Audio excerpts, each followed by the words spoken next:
मातरम दोस्तों, आज हम सभी बात करने वाले हैं साइटोकाइन स्टॉर्म के बारे में। अभी कोरोना केसेस जो है बहुत सारे बढ़ते जा रहे हैं और युवा जो हैं वो भी प्रभावित हो रहे हैं। तो ये आप अभी देखे होंगे कि यह जो सेकेंड वेव आया कोरोना का, इसमें युवा की मौत भी ज्यादा हुई। युवाओं की मौत बहुत ज्यादा हुई। तो ये मौत हुई क्यों, ये ज्यादा मौतें हुई क्यों इस बार ये सेकेंड वेव में? फर्स्ट वेव में तो हुई ही थी, पर सेकेंड वेव में, फर्स्ट वेव में जो था ज्यादा छोटे बच्चे थे और जो मतलब बुजुर्ग थे उनको ज्यादा प्रॉब्लम हो रही थी।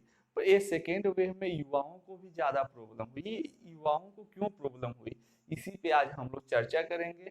यहाँ पे हम लोग जानेंगे साइटोकाइन स्टॉर्म के बारे में। साइटोकाइन जो है वह एक प्रकार का ग्लाइकोप्रोटीन है।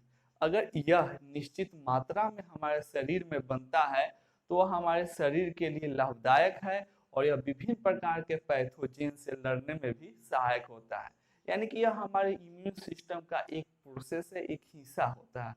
लेकिन अगर यही साइटोकाइन ज्यादा मात्रा में बन जाए, इसका प्रोडक्शन ज्यादा हो जाए, तो उस स्थिति में इस घटना को हम साइटोकाइन स्टॉर्म कहते हैं और ये साइटोकाइन स्टॉर्म हमारे लिए जानलेवा भी बन जाता है। यानी कि यहाँ पे हम लोग को समझना यह होगा कि मान लीजिए कि कोई पैथोजन जैसे कोरोना ही है वो हमारे शरीर के अंदर एंट्री किया, तो एंट्री करने के पश्चात साइटोकाइन है वह अगर ज्यादा मात्रा में बन गया, अचानक से ज्यादा मात्रा में बन गया, तो फिर वह अपने सेल को ही मारना चालू कर देता है, अपने सेल को ही नष्ट करने लगता है। इसी घटना को साइटोकाइन स्टॉर्म कहते हैं। और कुछ हद तक ये साइटोकाइन स्टॉर्म जो होता है, कुछ हद तक क्या मतलब अधिकांशतः साइटोकाइन स्टॉर्म हानिकारक होता है, यानी कि जानलेवा साबित हो जाता है। अभी जो कोरोना केसेस में हुआ कि बहुत सारे युवाएं बेड भी नहीं मिल पा रही थी, तो वैसे सिचुएशन में डायरेक्ट डॉक्टर से सलाह भी नहीं हो पाती थी और युवाओं को अचानक से ही उनमें कोई मतलब बहुत कम मात्रा में कोरोना के लक्षण पाए जा रहे थे, लेकिन अचानक से ही क्या होता था, उनकी डेथ हो जाती थी। क्यों हो जाती थी? क्योंकि ये जो साइटोकाइन स्टर्म है, यानी कि साइटोकाइन प्रोटीन है, वह ज्यादा मात्रा में बन जाता था और वह अपने ही फेफड़ा के अंदर, यानी कि फेफड़ा, सबसे पहले ये फेफड़ा की जो कोशिकाएं होती हैं उनको नष्ट करता है, उनको यह खाने लगता है, मारने लगता है। और वैसी सिचुएशन में अगर मान लीजिए फेफड़ा की कोशिकाएं ही जब नष्ट हो जाएं, तो शरीर में बाकी अंगों को ऑक्सीजन नहीं मिल पाएगी। अगर ऑक्सीजन नहीं मिल पाएगी तो जाहिर सी बात है कि वहाँ की भी कोशिकाएं मरने लगती हैं।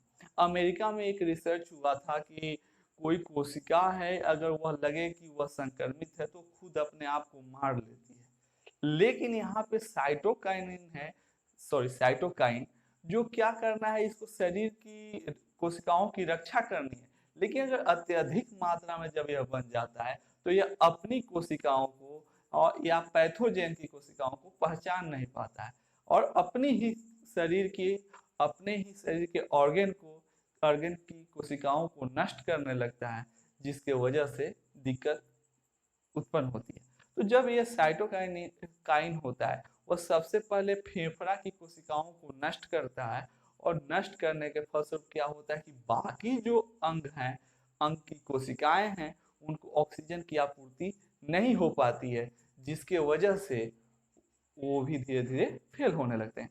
यह हार्ट, किडनी, लीवर, इन सब को भी प्रभावित करता है। सबसे पहले फेफड़ा के कोशिकाओं को प्रभावित करेगा, उसके बाद लीवर की, किडनी की और हार्ट की, इन सभी को प्रभावित करता है। यहाँ पे एक अमेरिकन इंस्टीट्यूट है, टेम्पल हेल्थ यूनिवर्सिटी, उसने बताया कि अगर साइटोकाइन का पहचान का सबसे आसान तरीका यह है कि शरीर में कुछ एंजाइम का लेवल अचानक से बढ़ जाता है। यह किसने बताया? टेम्पल हेल्थ यूनिवर्सिटी ने।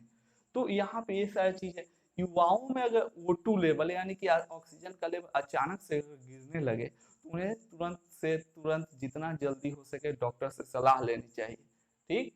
और ये क्या करता है कि इसके लिए डॉक्टर के पास अगर आप जाते हैं तो डॉक्टर आपको एक दवा है टोसिलीजुमाब, जो कि आपको सलाह देते हैं। लेकिन टोसिलीजुमाब जो है वह साइंटिफिक अप्रूव नहीं है, लेकिन फिर भी कुछ हद तक यह इस बीमारी में कारगर होता है और जान बचा लेता है। इसलिए डॉक्टर बिना किसी साइंटिफिक अप्रूवल के ही इस दवा का इस्तेमाल कर रहे हैं टोसिलीजुमाब का।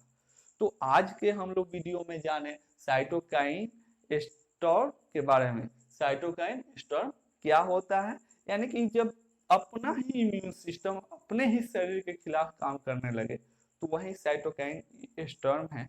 यानी कि साइटोकाइन एक प्रकार का प्रोटीन है, ग्लाइकोप्रोटीन है, जो हमारे इम्यून सिस्टम को मजबूत करता है। लेकिन जब ये अपने ही शरीर के खिलाफ काम करने लगे तो उसी को हम साइटोकाइन स्टॉर्म कहते हैं। आशा है कि आपको वीडियो समझ में आ गई है। अगर समझ में आ गई है तो आप ऐसे ही ट्रेनिंग टॉपिक पे वीडियो आप पा सकते हैं, बायोलॉजी से जुड़े हुए वीडियो पा सकते हैं, साइंस से जुड़े हुए वीडियो पा सकते हैं। तो चैनल को सब्सक्राइब कर सकते हैं। धन्यवाद।